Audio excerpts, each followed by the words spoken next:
Hi everyone, some gamer dude here. Today's a bit different as I'm reviewing an indie TCG for the second time. This one is Oversoul by Mango. This one I found because Mango subscribed to my channel under the name Oversoul TCG. I got curious and looked it up. Seemed interesting, but very familiar. Later, when I got pulled into the homemade TCG Discord, I saw there was a channel for Oversoul and I inquired about it. Little did I know, or really notice, I already ran in some of the same circles as Mango before this. Mango was nice enough to send me the manual and some print and play decks when I asked if he'd like me to make a video on it, since I'm interested anyway. Just a note here, I'll be completely honest with my feelings about Oversoul like I am every game. My interaction with Mango will have little bearing on the review. The only influence it will have is that I will refrain from being curt as we are discussing the work of one person, not a corporation. This is the exact same position I took when I reviewed Tenshoku. Back to that comment I made. Oversoul seemed interesting to me, yet familiar. Well, that's because Oversoul is quite literally a hybrid of Duel Masters and Cardfight Vanguard. Using Duel Masters as a base, it introduces a fair few Vanguard concepts to spice things up while doing one new thing. I know I've lamented the whole "it's Duel Masters, but" phenomenon, but it's not only two games that are very special to me, but as I've said in the past, hybrids are typically more interesting than games that in all reality boil down to minor modifications of earlier works. With Oversoul using Duel Masters as a base, it starts about where you'd expect, with the cards looking like Duel Masters, its third frame in particular. The game having the 5 colours of magic and placing cards into the resource zone to be resources. But so much has been tweaked with the Vanguard influences, I do have to go over the gameplay. The goal of the game is to deal 7 damage to your opponent. Cards in Oversoul are broken up into 2 types, souls and spells. Souls are your creature equivalent and, as I said, look pretty much exactly like a current Duel Masters card with one notable improvement. Instead of the base 1 damage and breaker system, souls have the hit value, which is the equivalent of the critical value in Vanguard or Buddy Fight. Other than that, it's about what you'd expect.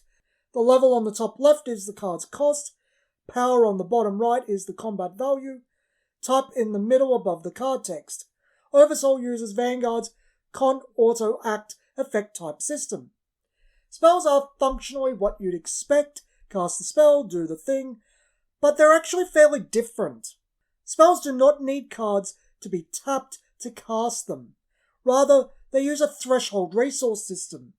You need to control resources, here called the soul gauge, equal to or more than its level, including one of the same element as the spell you are casting. Spells stay in play until the end of turn, and you can only have up to 5 spells in play.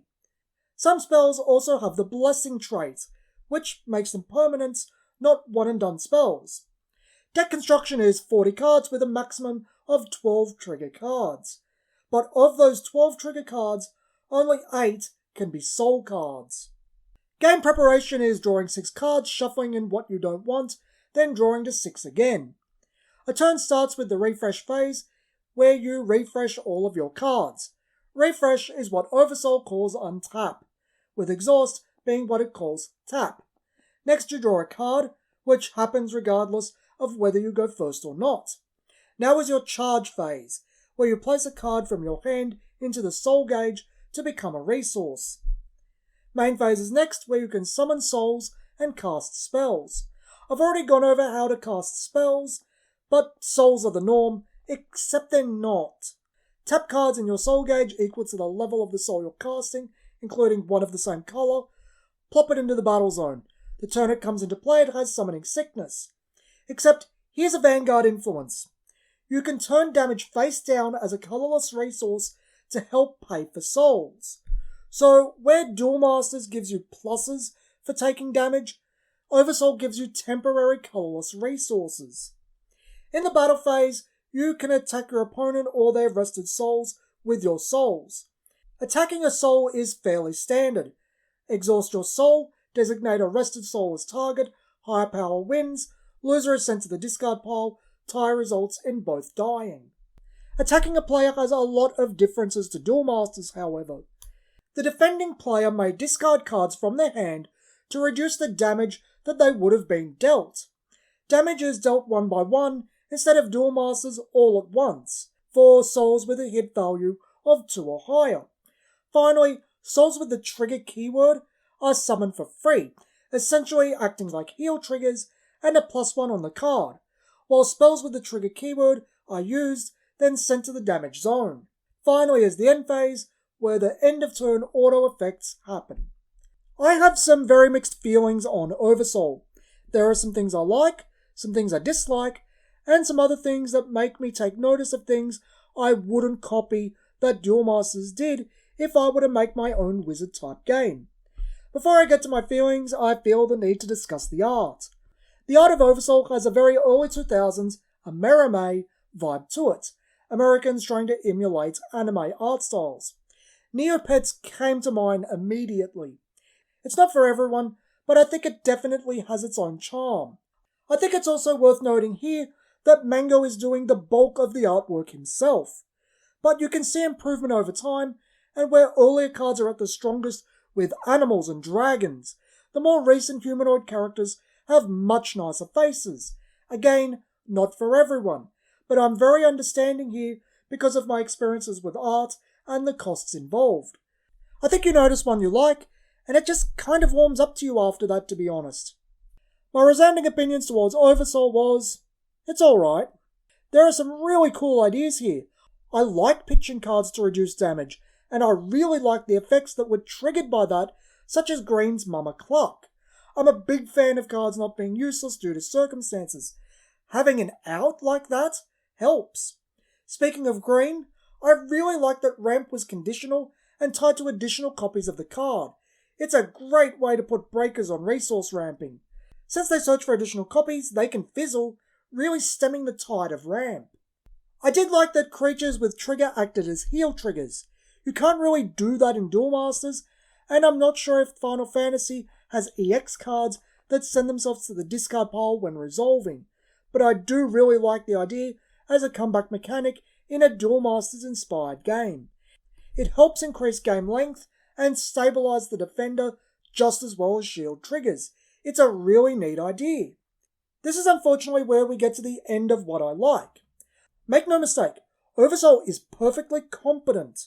And if what I'm about to say isn't a deal breaker for you, I don't think it's a bad buy for 20 USD on Gamecrafter.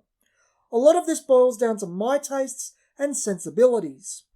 I found how spells are cast to be counterintuitive. You instinctively want to tap cards to cast spells, as you would for souls and just about everything in similar games. I caught myself multiple times doing just that, going to tap resources to cast spells, because that's not only the norm, but that's how you cast souls. I think this move to 2 resource systems using the same resources in different ways was the wrong call. Not cards checking the resource zone for contents, there is a red creature that does that, and he's perfectly fine, but 2 different casting conditions for 2 base card types. It might become second nature after some time, and really getting into the game, but it's not something I'm on board with. That really goes for a lot of why I couldn't enjoy Oversoul. Take blockers. I'll stand up for Duel Masters only having blockers in white, black and blue. It's part of Duel Masters' identity at this point, it's colour pie, but I don't think it's something that should be copied. It pushes green and red, especially versus each other, into a brainless slugfest, and that unfortunately set the tone for Oversoul, as that was what I was given first. Yes, guarding to prevent damage does help a bit, but guarding prevents damage. You can't kill attackers. Big difference. One negates the damage, the other neutralises the threat. I've been resistant to the idea that all colours should have blockers, but I'm coming around fast now. Truth be told, I think the unified stat of Duel Masters really hinders game design here, as you're forced into mechanics like blocker to make defensive cards. You can't make a 1/3 creature as an example in a Duel Master type system, unless you have some really weird inverted power attacker where they lose power when they attack. Then we get to the big one. I didn't like the power curve and game pacing. A lot of early game was just playing resources and passing. Then around turn 3, something started happening. Attacks later on. It felt like artificial pacing stagnation to counterbalance the use of counterblasts to help pay costs. The game felt completely lopsided with a cost of 4 or more. Competitive decks ran 9 and 10 costs internally, and you can just cast them. Ramping, playing resources, and counterblast. Easy enough to hit those numbers. The game didn't really feel sluggish once it got going, but the compromises for the counterblast system wasn't necessary, as the counterblast system itself wasn't necessary. Everything could realistically cost 2 less, drop the counterblasts, and I think it'd be all the better for it. The game would start properly and pacing evens out. I think you could still use counterblast, but in a more vanguard way like Gate Ruler, to pay for effects rather than costs, or use the counterblast to pay for enter costs, tacking them onto a comeback mechanic. Vanguard has gotten the accusation of early turns being a waste of time before, but I like how Vanguard eases into the game. It's like Magic and Duel Masters. This isn't easing into the game. Oversoul felt like it was wasting my time unnecessarily. Also notice I haven't really said much about Vanguard. That's because the damage system and guarding are about the only real influence. It's more of a Duel Masters mod than it first appears. I don't think that's a bad thing. Mango has Duel Masters to learn from. I doubt he'll make a Bomb Bazaar. We don't have Duel Masters in the West. It's all good. But it's not really bringing enough new to the table. Despite my initial impressions, Oversoul is yet another, it's Duel Masters, but. And the but isn't really a sales point. If I were to ask myself, what is Oversoul? I can't really give an answer to that other than it's Duel Masters with Vanguard's damage system. I really wish I could say something about the unique qualities of Oversoul, or something really positive, not just objective truth. This is the big thing I ask when people come to me with games. What is your game's identity and sales point? We live in an era where most everything has been done. We now have countless revisions of the same ideas, with new bits and pieces here and there. Those new bits and pieces really need to make an impact, even if they're just recontextualized ideas. This can't just be theming either. It has to be meaningful design identity. Going back to Tenshoku for a second, I can describe that as force of will with a competitive focus, altered J-roller system, and a competent designer. It's not something for everyone. That competitive focus does that. But look at the way I'm describing it. Influence, 2 facts about changes, and a positive opinion. I can do that about Duel Masters itself too. It's magic, streamlined with a dynamic anime flair. Influence, fact about changes, positive opinion about changes. I can't really do that with Oversoul.